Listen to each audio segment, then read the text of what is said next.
Hey guys, MetalJesus here. Now I don't know about you, but when the Switch was first announced and we heard it was a handheld, as a collector I was pretty worried that this might be the beginning of the end of physical media. Thankfully, that has not turned out to be true.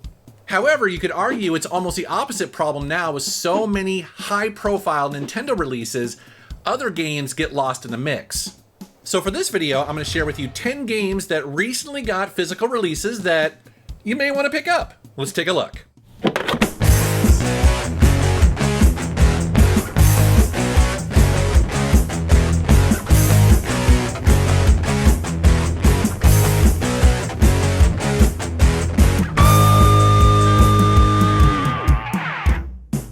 Before we get started, I do want to mention that most of these games I paid for with my own money. I think only one of them was sent to me for review, but as always in my videos, all of the opinions are my own.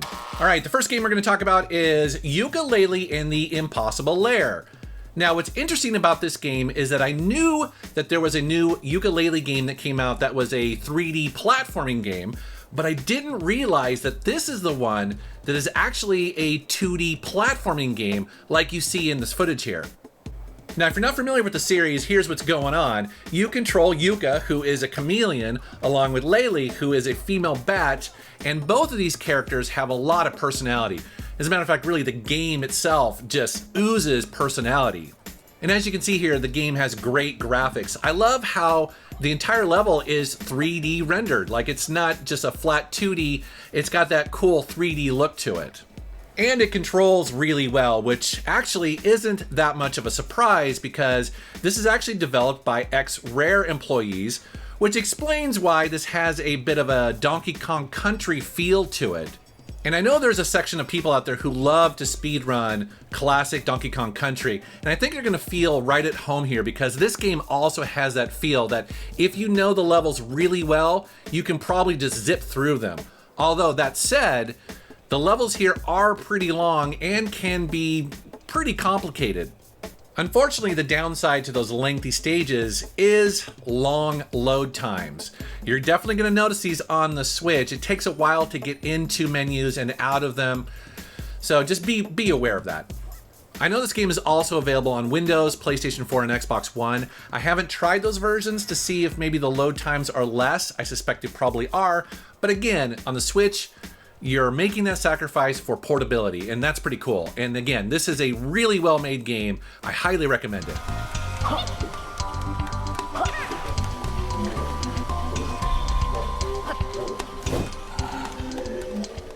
Oh, this next game is a total trip. Okay, it's called Evoland, and this is the Legendary Edition on Switch.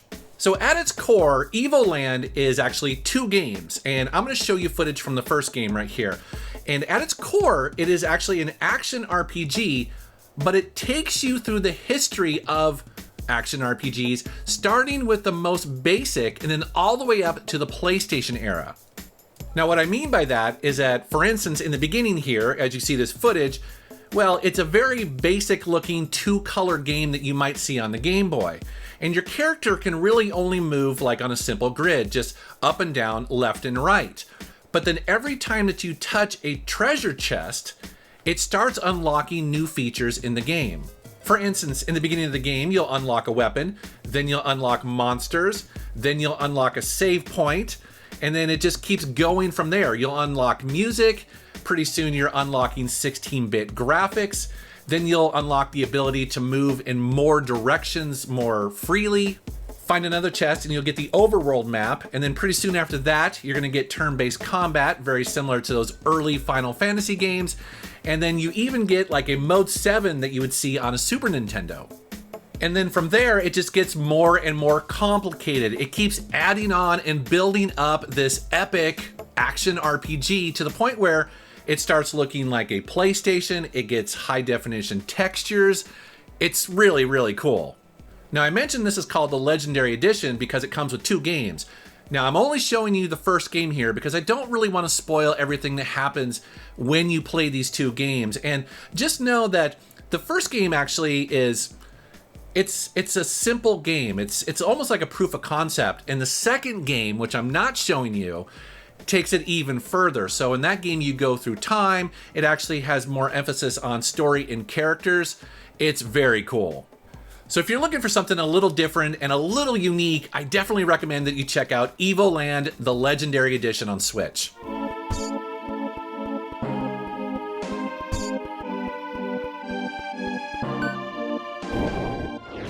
Next up is the game called Val Ferriss, and there's no other way to describe this game other than heavy metal badassery. So as you can see by the gameplay footage here, this is a run and gun game that's very similar to your classic Contras, although it's even more hardcore, and it's by the makers of another game that a lot of people loved in this genre called Slain Back from Hell. Even more bloody, even more disgusting, and it's also just as hard, and I know that's saying a lot. And as much as people like Slain, there were people who complained about its brutal difficulty. Now, Valfaris is still really tough, but it has some little improvements that can definitely help out people who may not be quite as hardcore. The biggest improvement being that there are now resurrection points throughout a level, so no longer do you have to actually start at the very beginning if you die, which is a really, really nice feature. And as you can see here, the graphics are great, and they kept all that blood and guts and over-the-top violence. And underneath all of that is a killer heavy metal soundtrack. This game can be pretty frustrating and unforgiving, but it is fair because the enemies do come at you in very predictable ways. So if you have to replay a section, well, at least you'll anticipate what killed you last time. This game is not going to be for everybody, but if you love these old school run and guns and you like a serious challenge, definitely check out Valfaris.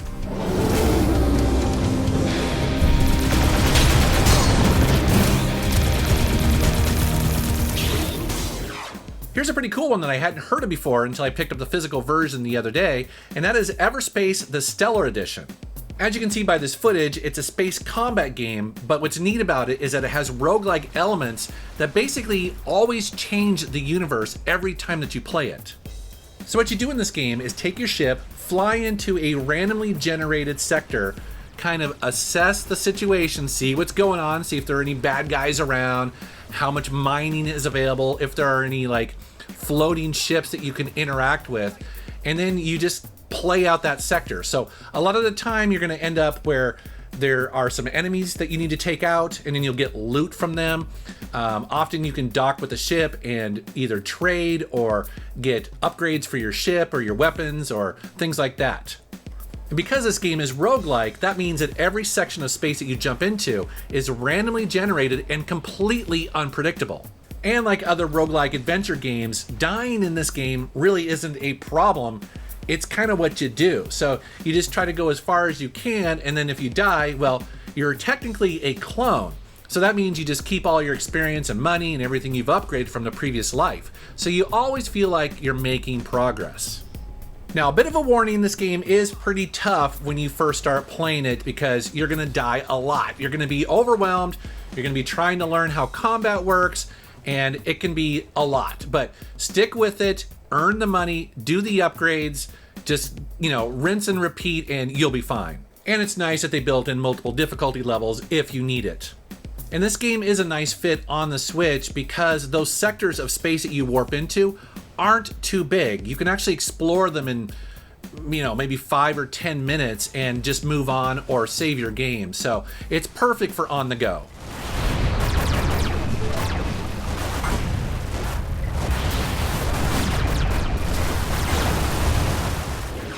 Next up are some games I don't know if I ever expected to see on the Switch, and that of course is Baldur's Gate 1 and 2, as well as Planescape Torment and Icewind Dale, and these are all the enhanced editions.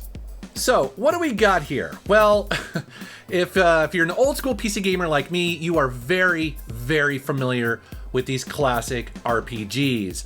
And again, these are the enhanced editions, and I want to be clear here because I've read some stuff on the internet where people say, oh, these are just simple old school MS-DOS ports or whatever, and that is actually not the case. Beamdog, which is the company that made these enhanced editions, put a lot of work into the UI into tweaking the party AI. They've added multiple difficulty settings. They've changed the interface. They've upgraded as many of the graphics as they were able to. These are quite amazing. A den of stinking evil. Cover your nose, Boo. We will leave no crevice untouched. And so what do we got here? Well, these are, at their heart, old school Dungeons and Dragons RPGs. And again, when these came out back in the late 90s, they were groundbreaking. They were really game changers, literally, for RPGs on a computer. They were so deep, they were so immersive, they were so well made and so well written that I feel like they really stand the test of time. Now, thankfully, Beamdog took those original games and updated them quite nicely for modern day systems like the Switch. For instance, these games were originally designed to use a keyboard and mouse, but they've tweaked it to work really well with a controller. And that's saying a lot because party management as well as inventory management is a big part of this game, and you spend a lot of time in menus. And so I feel like they were very smart in how they used the trigger buttons and the shoulder buttons and shortcuts and all of that to make it somewhat natural for gamers today. I also like how they made this game accessible to everyone, regardless of whether you've played a D&D game before or not. You can set this up to be like in story mode, so you don't even really have to worry about combat, or you can move it up to the most hardcore, difficulty and realistic setting that you can possibly imagine. It's for everybody. So I would say if you like RPGs and you have an interest in these old school ones that people still talk about today, I still go on and on about Planescape Torment.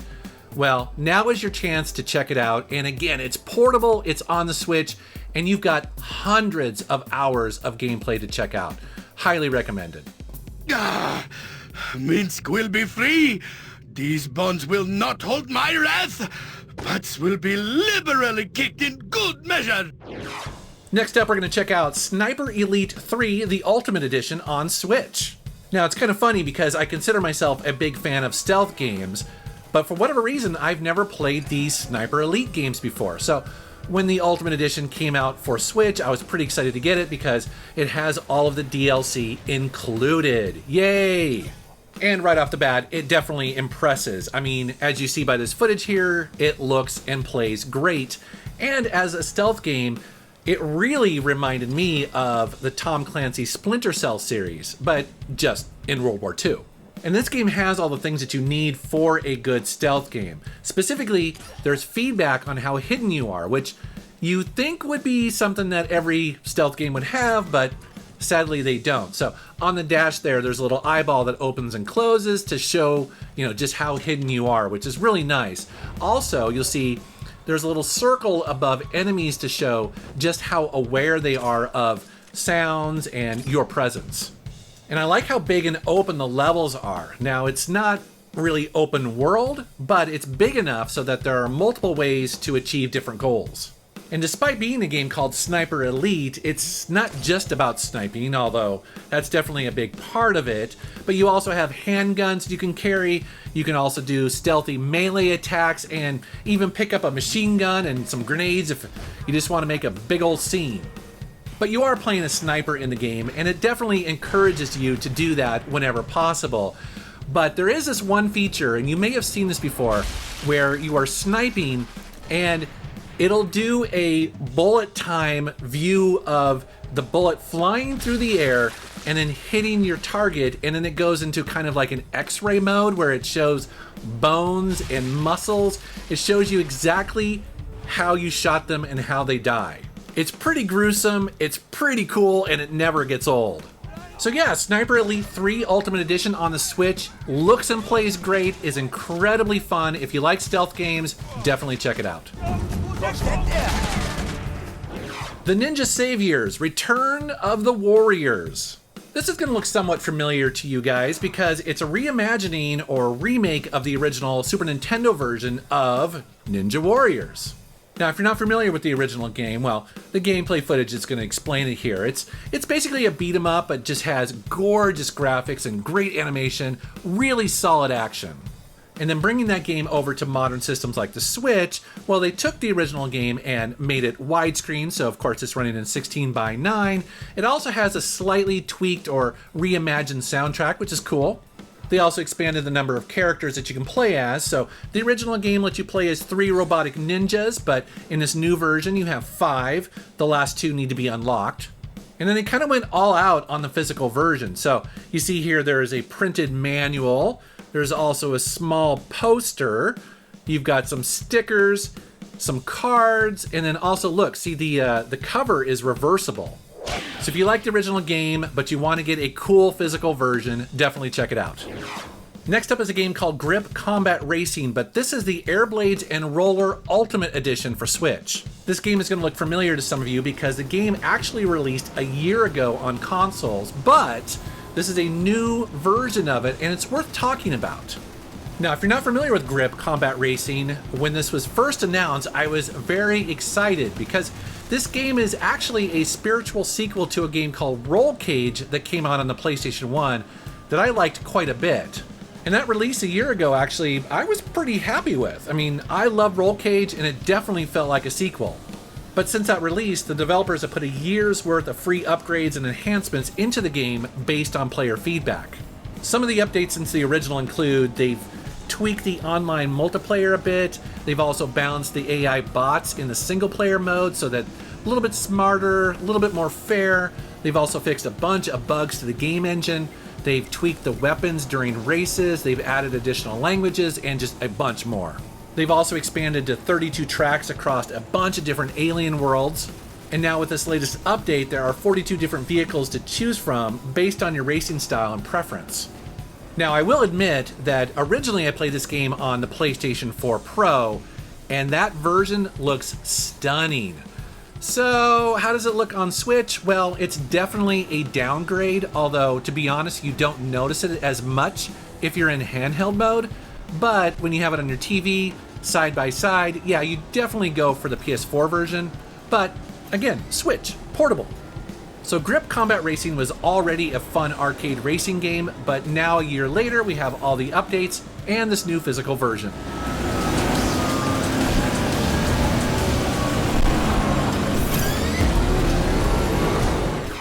And here we have Trine 4, The Nightmare Prince on Switch.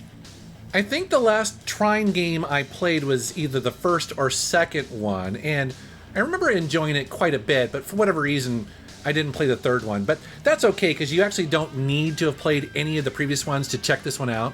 So as you can see here by the gameplay footage, it's a 2.5D platforming game, meaning you can only move left or right, but of course it's got this whole 3D rendering thing, which looks absolutely beautiful. But its main gimmick is that you can switch at any time to 3 different heroes, and each one of them has a very different playstyle. For instance, the wizard can summon crates, but also use magic to pick up objects and move them.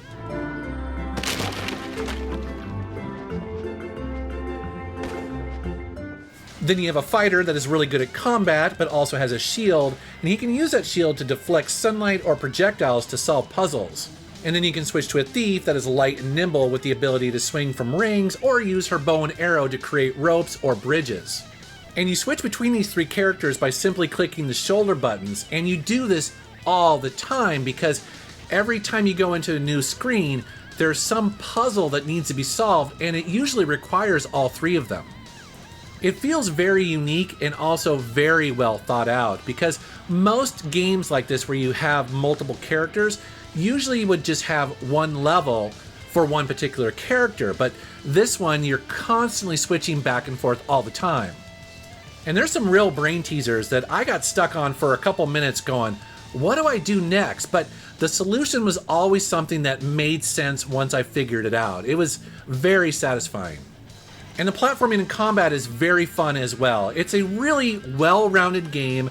It looks beautiful, it plays great, it should not be missed. Alright guys, well that is 10 Switch games that recently got physical versions, but I know that is not all of them. You guys picked up some stuff that I'm sure I missed. Please let me know down in the comments below. I'd love to check them out.